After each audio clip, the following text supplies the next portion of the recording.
Hey guys, I know it's been a minute. I've been living life, I guess you could say. My life, which is dealing with sick kids and getting sick myself because that's what happens when you have kids. And I haven't been able to work on the car as much as I'd like to, but I have been getting stuff done. And since the last video, I've actually got quite a bit done. So I'm gonna show you guys what I've been doing, where I'm at, and what's gonna happen next. Because what's gonna happen next, I've been looking forward to for quite a while because it's something I've been wanting to do on a vehicle for a long time, and I finally get to do it on this thing. So I'm gonna show you what I've been up to, show you where the project's at, and basically what we're working with now. All right, guys, it looks a lot different now. So this is the new engine. This is the 6-liter that I built. The old mock-up 4.8's over there on the floor. This guy, I mean, it's basically bone stock bottom end, but it's got all new bearings, new high volume oil pump. It's my Amazon purchase that I had in that motor, which I was surprised by. Like, it worked phenomenal. So it's in this motor now. We've got ICT billet valley cover. I did put the plugs in for the DOD delete. So this sucker's all sealed up. We don't have to worry about any of that because we're not doing any kind of DOD or anything on this motor. So in this motor, we got the Richard Holdner Truck Plus cam package that came with the valve springs. I ended up putting new stainless intake valves in. The intake valves are larger and they like to distort, so for $100 you can get new valves through those in. I've got the BTR chromoly push rods, LS7 lifters, LS9 head gaskets, ARP head bolts. You know, the basics for making an LS survive. We've got the sexy Brian Tooley Racing valve covers. Like, these things are killer. I've wanted these for a while. And I was actually gonna put these on the race truck, but I decided something needed to pop on this car, so we put it on this car. I didn't do anything special. That's just heat paint on that manifold, just to keep it from rusting for a little while. And then there's this guy. Might look a little different from the last video because it is different. After taking a closer look at that single turbo setup that I had, you know, I was gonna go twins. I had the twins off of the Le Mans.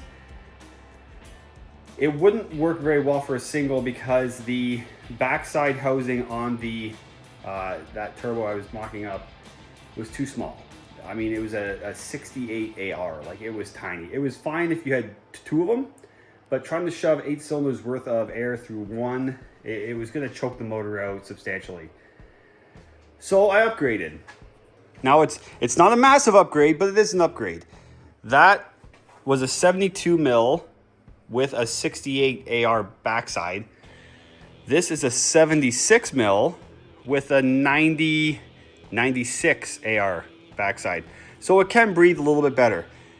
And then trying to keep within budget, this is only like a $350 turbo. Like, it's a cheap guy, but it should do a lot better than that. And it should be fine for what we're doing with this whole car. We're not trying to turn the world here. I mean, I'm already gonna be feeding way more horsepower than that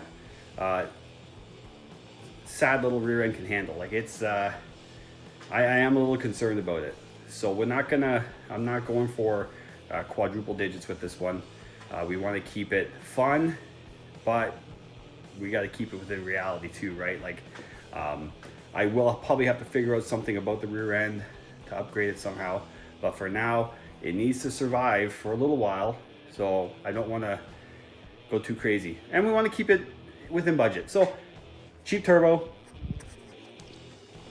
I did start slapping the accessories on. Stuff like this, I did like kind of sandblast and paint just to clean up a little bit. This is all new. This was actually the first alternator off the race truck. It's just a smaller 105 amp. But I thought it fit nicer here. It's still up against the brake lines, but not nearly as much. And the reason why that's important is these brake lines may have to stay like this, because I got thinking about the ECU and everything like that. And there might be some things regarding the air conditioning, triggering the air conditioning to turn on, that I might have to keep that ECU in here. I don't know yet. So smaller alternator makes for more room. I still had to notch it back here for the fill plug, because I can't put the fill plug on this side, but I had some clearance issues here, but I made some room. So when I had the engine and transmission out, that was the time to tackle any work I wanted to do to the tranny. So I pulled the pan off and I did the Transgo HD2 shift kit. First time ever doing a shift kit. So, I mean, I wasn't about to do like an instructional video on how to do it, given that's my very first time doing it. And if you've never done one, the instructions can be a little bit vague here and there. All in all, it took me, I think it took me about 2.5 hours, because I took my time. I'm hoping I did it right. So that's all back together. That's in. Also did a new filter, all that kind of stuff. I used the 3500 stall triple disc converter I originally had in the race truck. That's now in here. And I got all my lines and everything thrown on before I even slid the transmission in. That's these guys here looped. I still have to, I'll cut them when I have the rad in place, so I know how long they gotta be. But that stuff's all in. So the motor will not have to come out. It's like we can just keep building on from here. I'm almost ready to throw the intake and everything on. We're in good shape. Like this is, I mean, it's the last 5% that takes the longest, but making good headway now. I'm at the point now too where I'm trying to adapt stuff from the Mercedes to the GM setup. So power steering, I do have, these are the lines from the Mercedes. So I have the fittings that go into the power steering rack. This was what was on the pump. This is the other end that goes into the rack. They kind of hook together. So I have to figure out, I think this is the return. So I can basically, that's gonna be an easy one. I can plug that right into the return on the pump. But I will have to get an adapter. I gotta figure out how I'm gonna do it yet. To basically, I might have to take it into a hydraulic shop and get a new end crimped on this. And I think I've sourced out an adapter that basically comes out the back of the pump, turning it into an AN fitting. But I don't want to use a normal AN fitting on this, because those aluminum AN fittings that you use for like fuel system and stuff, I mean, they only see 100 pounds of pressure in the fuel system. Power steering runs at like 1500 PSI, so I want to do a more serious metal crimped fitting like this.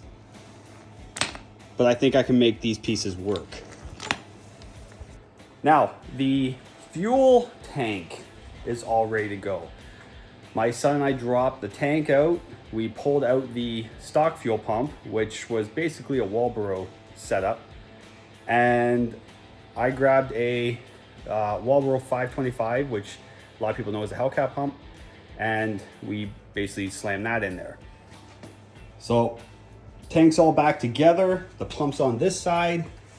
The inlet and outlet are on this side. I had to get new rings to lock them down because I had to cut the other ones off just to get these things out. But tank is all ready to go, and I can put that back in when my shoulder is feeling better.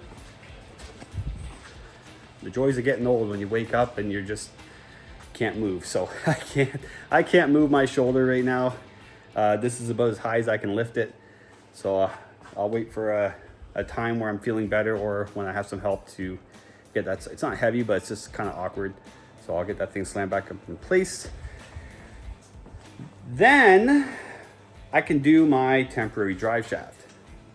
And this is gonna be my temporary drive shaft. This is the drive shaft out of the car. This is the drive shaft out of that donor Escalade. So this is the yoke that's going to be in the back of the tranny, and the back of the transmission in relation to, if I had this, picture this being in the car hooked up to the rear end. The back of the transmission's like right here. So we have, you know, a gap to fill. So what I'm thinking is I'm just gonna cut this here and plug this into the transmission. I'll cut this back here somewhere and I can slide this. This is a larger diameter. I'm gonna slide this right over top of this, get my length proper, weld it together.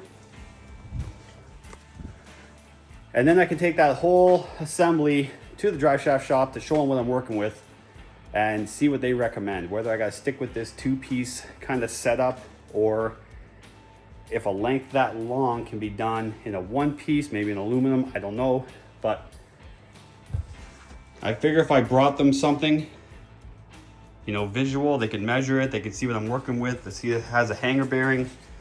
You know, I don't know how much power this joint right here is gonna take, because that's basically like a universal. Yeah, I don't know. Like back here, it's just got this mount, right? I mean, it's not like there's any kind of universal back there. It's in the middle. So I'm not sure what they think is gonna be the best solution here, because this sucker probably won't take that much horsepower. So that's pretty much where we're at right now. You know, everything is, most of the drivetrain is in. And with the engine and tranny in, like I said, once I'm gonna slam the fuel tank and drive shaft in as soon as I can. And then I get to start working on the exhaust. I want the drive shaft and everything in place. So when I start doing the exhaust, I know I have proper clearance. But I'm really looking forward to the exhaust because, like I said, I'm doing something that I've been wanting to do for a long time. I'm not gonna tell you what it is yet. You'll have to watch my next video to see that. But I think it's gonna be really cool and not something you would expect on a Mercedes wagon. So make sure you keep an eye out for the next video because it's gonna be a good one. And I promise it won't be, you know, I'm not gonna wait another month and a half before I post that video. It'll be very soon because I'm just pounding at this thing right now because I want to get it done. I've got plans for the truck that I have to get rolling before the tracks open up. So I'm kind of like in high gear now trying to get this car finished. So that'll be it for this video. Make sure you keep an eye out for the next one. I'll see you guys later.